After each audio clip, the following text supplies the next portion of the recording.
కంటే ఫాస్ట్ గా, కంప్యూటర్ కంటే ఫాస్ట్ గా చెప్పేస్తున్నారు. That is the power of wisdom. ఒక్కసారి విజ్డమ్ కి దయచేసి గట్టిగా చెప్పగలరు. ఓన్లీ ఒక 2 minutes మాత్రమే మాట్లాడతాను. సార్ వాళ్ళ ఇప్పటి వరకు డెమాన్స్ట్రేషన్ చూసాక ఒక్క 2 minutes మాట్లాడాలనుకుంటున్నాను. నిజంగా పేరెంటింగ్ అని అంటే ఏంటి అని అంటే, పేరెంట్ దాంట్లోనే ఉంది. పీపుల్ ఫస్ట్ మనందరూ కూడా ప్రిపేర్ చేసుకోవాల్సిన అవసరం ఉంటుంది. పేరెంట్ అనగానే ఈరోజు చాలా మంది చెప్తూ ఉంటారు, ఇండియా లోపల ప్రపంచ దేశాలు అన్ని కూడా ఏదో కనిపెడుతూ ఉంటే ఇండియాలో మాత్రం పిల్లల్ని కనిపెడుతున్నారు అని చెప్పేసి అంటుంటారు. అయితే వాస్తవంగా చెప్పాలి అంటే preparation is very very important. Preparation. మనం ఇక్కడ రీసెంట్ గా సినిమాకి ఎవరైనా వెళ్ళిన వాళ్ళు ఉన్నారా? Movies Pushpa 2 sir. Okay, Pushpa 2 వెళ్ళడానికి ఎలా ప్రిపేర్ అయ్యారు సార్?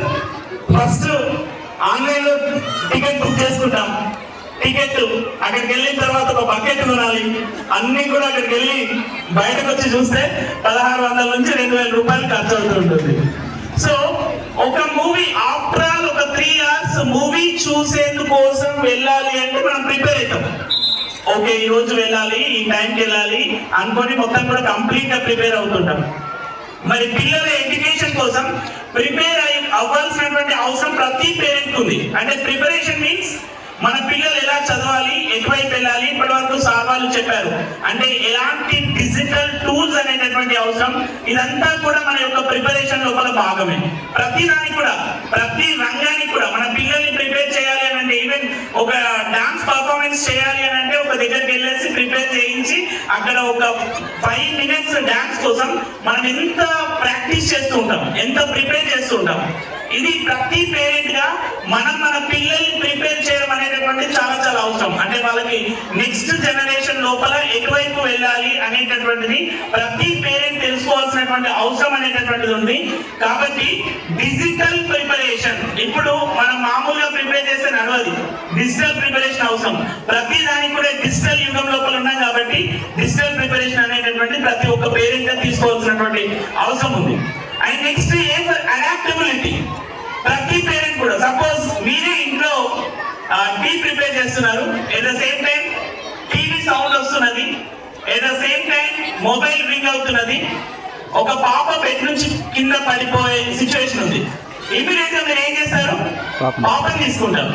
అంటే ప్రతి పేరెంట్ కూడా అడాప్టబిలిటీ అనేది ఉంటుంది. అంటే ప్రతి మహిళ, ప్రతి ఉమెన్ దగ్గర ఉన్న గ్రేట్ క్వాలిటీ ఏంటంటే మల్టీ టాస్కింగ్. ఒకే సమయం లోపల పొద్దున్న లేవగానే పిల్లలు ఏడుస్తూ ఉంటారు. పిల్లలు ఏడ్చే టైం లోపల అప్పుడే మనకి కనిపిస్తూ ఉంటుంది, ఒక ఆయుధం కనిపిస్తుంది, షీపిన్ కట్ట ఫస్ట్ ఊడ్ చేయాలి, అంత క్లీన్ చేస్తూ ఉంటారు. అలా క్లీన్ చేశాక మళ్ళీ పిల్లల్ని రెడీ చేయాలి, వంట చేయాలి, at the same time boss ఆఫీస్కి వెళ్తూ ఉంటారు. ఇవన్నీ కూడా సెట్ చేసుకునే కెపాసిటీ ఒక ఉమెన్ కి మాత్రమే ఉంటుంది. అలా చేసుకునే టైం లోపల అంటే అడాప్టబిలిటీ, ప్రతి పనిని ఎంత బాగా అడాప్ట్ చేసుకోగలుగుతున్నాం. సో సేమ్ టైం మన పిల్లల్ని నెక్స్ట్ జనరేషన్ కి అడాప్ట్ చేయాల్సినటువంటి బాధ్యత కూడా మనకే ఉంది. అంటే ఈ రోజు వస్తున్నటువంటి మార్పులు ఏంటి, ఆ మార్పులకు అనుగుణంగా మన పిల్లల్ని ఎటువైపు తీసుకెళ్ళాలి. నిజంగా రాజు సార్కి నేను ప్రతిసారి శిరస్సు మంచి నమస్కరిస్తాను. ఎందుకంటే అడాప్టబిలిటీ స్కిల్స్ ఉంటాయి సార్ దగ్గర. అంటే ఇప్పుడు వస్తున్నటువంటిది సార్కి నేను అడిగాను, సార్ ఇంత చిన్న గ్రామం లోపల మరి ఫీజెస్ ఏదైతే ఉందో మీరు తీసుకోవాలనుకున్నటువంటిది చాలా కష్టం కదా అన్నప్పుడు సార్ ఒక్కటే అన్నారు, పిల్లల క్వాలిటీ విషయంలో ఎప్పుడు కూడా నేను వెనక్కి రాను సార్ అని చెప్పేసి.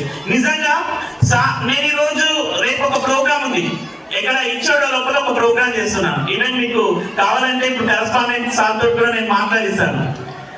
ఓన్లీ పేరెంటింగ్ ప్రోగ్రామ్ కి మేము వెళ్ళి ప్రోగ్రామ్ చేసినందుకు 1000 రూపాయలు ప్రతి పేరెంట్ దగ్గర తీసుకుంటున్నాను. లాస్ట్ టైం మేము 1-to-1 కౌన్సిలింగ్ కండక్ట్ చేసాం.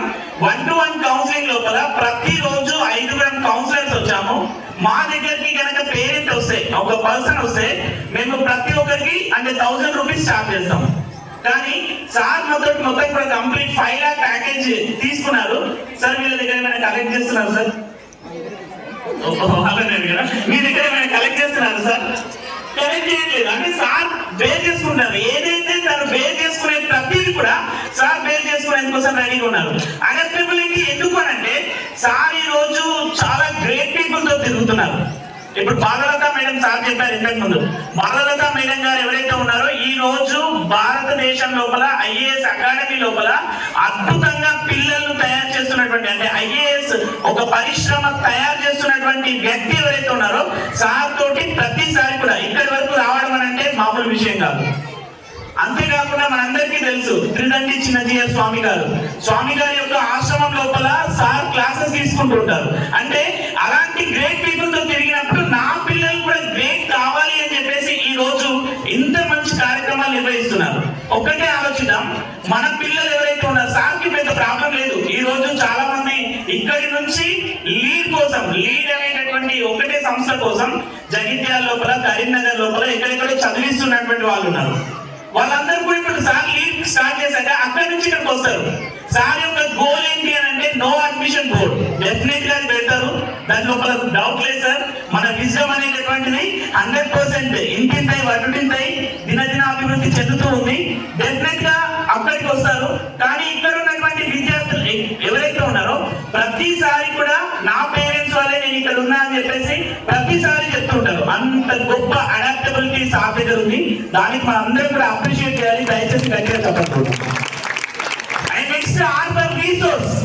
ప్రతి పేరెంట్ కూడా రీసోర్సెస్ అనేటటువంటి చాలా చాలా ఇంపార్టెంట్. ఒక రాజు యుద్ధానికి వెళ్తున్నాడంట. యుద్ధానికి వెళ్ళే టైం లోపల కత్తి తీసుకొని యుద్ధానికి వెళ్తున్నాడు. ఇలాగే లీడ్ సార్ లాగా ఒకరు వచ్చేసారు. సార్ వాళ్ళు చెప్తున్నారు, సార్ మేము మిషన్ గన్స్ అమ్ముతున్నాం తీసుకోండి అని చెప్పేసి అన్నారు. రాజు అన్నాడు లేదు అని చెప్పేసి బిజీగా ఉన్నాడు. పోయిండు, యుద్ధం లోపల చచ్చిపోయిండు. ఈ కథల నీతి ఏంటి సార్? రాజుగారు గనక తనకు అనుకూలంగా వెపన్స్ గనక మార్చి ఉంటే అక్కడి నుంచి అతను యుద్ధం చేసేవాడు, గెలిచేవాడు. కానీ అక్కడికి వెళ్ళాడు, చనిపోయాడు. అంటే ఈ రోజు మన జనరేషన్ లోపల వస్తున్నటువంటి మార్పులని యాక్సెప్ట్ చేయకపోతే మన పరిస్థితి కూడా అదే అవుతుంది. అప్డేట్ కాకపోతే అవుట్డేట్ అయిపోతుంటాం. అలాగే పిల్లలకి కూడా రీసోర్సెస్, ఇంతకు ముందు మనం ఏదైతే రీసోర్సెస్ అనేటటువంటి బుక్స్ మనం చదువుకున్నప్పుడు బుక్స్ అనేటటువంటివి ఉన్నాయి, నోట్ బుక్స్ ఉన్నాయి. అంటే రోజు రోజుకి డిజిటల్ టెక్నాలజీ పెరిగిపోతుంది. ఈ మొబైల్ ఏదైతే ఉందో 2035 కల్లా అది కేవలం మనం వాడితే రేడియో వాడుతున్నట్టు ఫీల్ అవుతుంది. మారుతున్నాయి, టెక్నాలజీ అనేది మారుతుంది. తర్వాత వచ్చేటటువంటి కంప్లీట్ ఈ లెర్నింగ్ వస్తుంది. ఈ లెర్నింగ్ సిస్టమ్ లోపల ఈ రోజు ఎడ్యుకేషనల్ సిస్టమ్ మొత్తం కూడా కంప్లీట్ గా మారిపోయింది. దాన్ని మనం అడాప్ట్ చేసుకోకపోతే మనం ఎట్లా అయిపోతామంటే చదువుకున్నటువంటి నిరక్షరాస్యులు అవుతాం. చదువుంది కానీ నిరక్షరాస్యులు అవుతాం. ఇప్పుడు మనకు ఒక చిన్న పాస్వర్డ్ తెలియదు అనుకోండి, ఫోన్ ని ఎంత ఆపరేట్ చేసినా ఆ పాస్వర్డ్ తెలియకపోతే గంట సేపు కొట్టుకున్నా మనకు తెలియదు. అలాగే మన పిల్లలతో పాటుగా మనకు కూడా లెర్నింగ్ అనేటటువంటి చాలా చాలా ఇంపార్టెంట్. అందుకే ఈ రీసోర్సెస్ అనేటటువంటి సార్ తీసుకోవడం జరుగుతుంది. ఆ విషయం లోపల ప్రతి పేరెంట్ కూడా అర్థం చేసుకోవాల్సినటువంటి అవసరం ఉంది. Last but not least deeper transformation. మనం మార్పు అనేటటువంటి 2 రకాలు ఉంటుంది. గొంగలి పురుగు ఏదైతే ఉందో గొంగలి పురుగుని ఎవరు కూడా ఇష్టపడరు, సీతాకోక చిలుకగా మారినప్పుడు ఇష్టపడుతుంటారు. ట్రాన్స్ఫర్మేషన్ అనేటటువంటిది అలాంటిది. ఒక గద్ద 70 సంవత్సరాలు బ్రతుకుతుంది. 70 సంవత్సరాలు బ్రతికేటటువంటి గద్ద ఒక 40 years అయిపోయిన తర్వాత తన యొక్క బీక్ సైజ్ పెరిగిపోతుంది, తన షార్ప్నెస్ కోల్పోతుంది. అది ముందుకు వెళ్ళాలి అంటే వెళ్ళలేకపోతుంది. అది ఒక కొండపైకి వెళ్ళేసి తన యొక్క బీక్ ని పదే కొట్టుకుంటూ ఉంటుంది. తన యొక్క ఫ్లాటర్స్ ఏవైతే ఉంటాయో కొట్టేసి అలా తను ఒక్క 1 year పాటు అలా ఫోకస్ చేశాక తను మొత్తం కూడా బాడీ చేంజ్ అయ్యాక దానికి గద్దకుండే 2 అవకాశాలు. ఒకటి ఐదర్ చేంజ్ ఆర్ డై. నేను చేంజ్ అవ్వాలి లేకపోతే చనిపోవాలి. అందుకని చేంజ్ అవ్వాలి అనుకునేటటువంటి గద్దలు ఏవైతే ఉన్నాయో అక్కడికి వెళ్ళేసిన తర్వాత మళ్ళీ నెక్స్ట్ 30 years ఏవైతే ఫోకస్ గా వర్క్ చేస్తాయి. మనలో కూడా అలాంటి మార్పు అవసరం. మార్పు అనేది 2 రకాలు ఉంటుంది. ఒకటి విష్ఫుల్ చేంజ్, ఇంకోటి ఫోర్స్ఫుల్ చేంజ్. విష్ఫుల్ చేంజ్ అంటే మనకు మనం మారడం. ఫోర్స్ఫుల్ చేంజ్ అంటే అక్కడ ఫోర్స్ ను బట్టి చేంజ్ అవుతుంటారు. పిల్లలు కూడా ఇక్కడికి వచ్చాక 2 రకాలుగా ఉంటారు. కొందరు పిల్లలు ఎవరైతే ఉంటారో వాళ్ళకి విష్ఫుల్ గా ఇంగ్లీష్ అనేది నేర్చుకుంటూ ఉంటారు. కానీ ఎప్పుడైతే సార్ వాళ్ళు కొన్నిసార్లు వాళ్ళు నేర్చుకోలేని సమయం లోపల ఫోర్స్ఫుల్ గా నేర్పిస్తుంటారు. అంటే ఫైన్ వేయడం కావచ్చు, అంతేకాకుండా ఆ టైం లోపల పనిష్ చేయడం కావచ్చు, చిన్న వాళ్ళకి ఇచ్చేటటువంటి ఆ ఫోర్స్ఫుల్ చేంజ్ అనేటటువంటిది డెఫినెట్ గా చేంజ్ అనేటటువంటి తీసుకొస్తుంది. కాబట్టి యాజ్ ఎ పేరెంట్ గా మనం మారాల్సినటువంటి అనేటటువంటి అవసరం ఇప్పుడు వచ్చింది. డెఫినెట్ గా మారే కోసం ప్రయత్నం చేద్దాం. అఫ్ కోర్స్ మనకి సార్ మస్తు చెప్తారు సార్, మాకు తెలుసు పే ఎంత, ఎందుకంటే పే చేయాల్సింది మేమే సార్ అని చెప్పేసి కొందరు పేరెంట్స్ కి డౌట్ వస్తుంది. ఓకే, మన యొక్క మిడిల్ క్లాస్ మైండ్ సెట్ ఎట్లా ఉంటుంది అంటే, మన Indian mind set, Indian psychology గురించి ఒక సద్గురు చెప్తుంటారు అన్నట్టు. ఒక ఇండియన్ మహిళ, ఇండియన్ ఉమెన్ ఎట్లా ఆలోచిస్తారంటే, ఒక టూత్ పేస్ట్ ని పిండి పిండి పిండి పిండి లోపల నుంచి తీస్తూ ఉంటారు చూడండి, అది ఇండియన్ మైండ్ సెట్. అంతేకాకుండా సోప్ అయిపోయినటువంటి సోప్ అన్ని కలిపేసి ఒక దగ్గర చేసేసి ఆ సోప్ ని వాడుతూ ఉంటారు.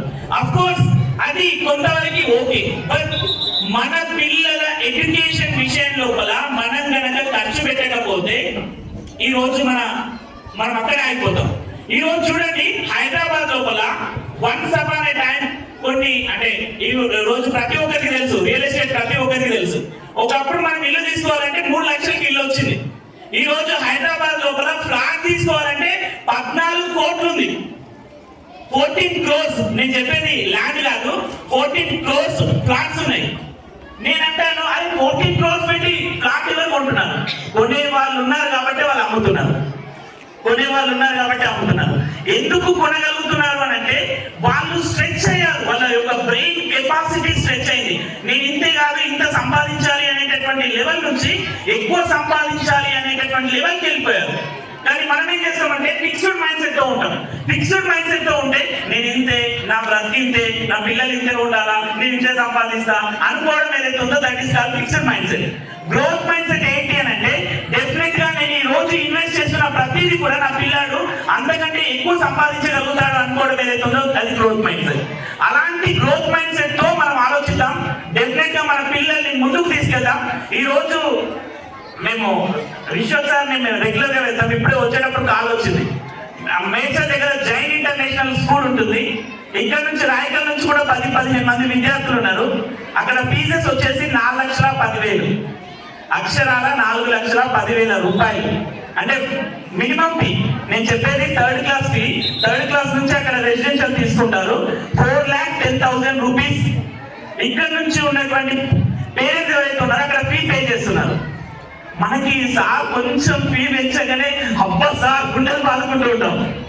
కానీ ఎడ్యుకేషన్ కి మనం ఖర్చు పెట్టే ప్రతి రూపాయి ఇన్వెస్ట్మెంటే అండి. ఎడ్యుకేషన్ కి ప్రతి రూపాయి మనం ఇన్వెస్ట్మెంట్. చాలా సార్లు చిన్న చిన్న విషయాలకి మనం మూవీస్ కోసం ఖర్చు పెడుతుంటాం, ఇంకా ఎవరైనా వచ్చిందంటే పార్టీల కోసం ఖర్చు పెడుతుంటాం, ప్రతి దానికి ఖర్చు పెడుతుంటాం. కానీ చదువు విషయం లోపల మనం చాలా సార్లు నిర్లక్ష్యం చేస్తుంటాం. కానీ చదువు కోసం మన పిల్లలకి ఖర్చు పెట్టే ప్రతి రూపాయి ఏదైతే ఉందో రేపు పొద్దున వాళ్ళు భవిష్యత్తుకు రక్షణగా నిలుస్తుంది. వాళ్ళు 100% ఈ పిల్లలు ఎవరైతే ఉన్నారో అద్భుతమైనటువంటి రిజల్ట్ తోటి రిటర్న్స్ తీసుకొస్తూ ఉంటారు. కాబట్టి అలాంటి మిలియనీర్ మైండ్ సెట్ ని మనం ఏర్పాటు చేసుకుందాం. ఎందుకంటే మన పిల్లలు, మనం ఈ రోజు ప్రతిదీ మనం దగ్గరుండి చేసుకుంటున్నాం. కానీ ఇప్పటి పిల్లల జనరేషన్ లో వాళ్ళని అడగండి, వాళ్ళు ఏం చెప్తారు అని అంటే, ప్రతిదీ ఏదైతే డబ్బులతో పెట్టి ఖర్చు పెట్టి చేసుకునే ప్రతి పనిని వాళ్ళు డబ్బులతో ఖర్చు పెట్టి చేసేందుకు రెడీగా ఉంటారు. నేను చాలా సార్లు పేరెంట్స్ కి పిల్లలకి క్వశ్చన్ అడుగుతుంటాను, వాట్ ఆర్ యువర్ డ్రీమ్స్ అని పిల్లలకు అడిగితే పిల్లలు చెప్పేటటువంటి డ్రీమ్స్ ఎలా ఉంటాయి అంటే, నేను ఆకాశాన్ని అందుకోవాలి, చంద్రమామను ముద్దాడాలి, స్పేస్ లోకి వెళ్ళాలి, ప్రెసిడెంట్ ఆఫ్ ఇండియాతో మెడల్ తీసుకోవాలి అని అంటుంది వాళ్ళు చెప్తారు. కానీ పేరెంట్స్ అడిగితే పేరెంట్స్ కి కనీసం స్ట్రెచ్ చేయలేరు. ఇప్పుడు మీకు అడిగాను అనుకోండి 10 కోట్లు వస్తే ఏం చేస్తారు అని అంటే ఆన్సర్ కూడా ఉండదు, ఆలోచించడానికి కోసం టైం పడుతుంటుంది. కాబట్టి దయచేసి మనం స్ట్రెచ్ అవుదాం, 100% గ్రోత్ మైండ్ సెట్ తో ఆలోచిద్దాం. మన పిల్లల్ని అద్భుతమైనటువంటి పిల్లలుగా మనం తయారు చేసే కోసం ప్రయత్నం చేద్దాం. ఈ లీడ్ ని మనం యాక్సెప్ట్ చేద్దాం. డెఫినెట్ గా మన పిల్లలు 100% ఇప్పుడున్నటువంటి దానికంటే కూడా నెక్స్ట్ 100% వాళ్ళు అద్భుతంగా ఎదుగుతారు. ఎందుకంటే రాజు సార్ ఏదైనా తీసుకునే ముందు 1కి 10 సార్లు ఆలోచిస్తారు. పిల్లలకి ఎంతవరకు యూజ్ అవుతుంది, పిల్లలు ఎక్కడి వరకు వెళ్తారు అనేటటువంటి ప్రతి విషయాన్ని క్షుణ్ణంగా పరిశీలించిన తర్వాత, రాజు సార్ అంత ఆషామాషి వ్యక్తి కాదు, అక్కడికి వెళ్ళి దాని రిజల్ట్ ఎలా ఉంది, వచ్చిన తర్వాత ఇంటి రిజల్ట్ ఎక్కడి వరకు వస్తుంది, నా పిల్లలు ఎక్కడికి వెళ్తాడు అనేటటువంటి ఒక విజన్ ఉన్నటువంటి దమ్మున్న విజనరీ ఎడ్యుకేషన్ లీడర్ రాజు సార్. కాబట్టి సార్ ఎప్పుడైనా ఏదైనా యాక్సెప్ట్ చేశారు అంటే డెఫినెట్ గా యాక్సెప్ట్ చేయాల్సినటువంటి అవసరం ఉంటుంది. డెఫినెట్ గా యాక్సెప్ట్ చేస్తారు అని చెప్పేసి ఆశిస్తూ ముగిస్తున్నాను. థ్యాంక్ యూ అనండి.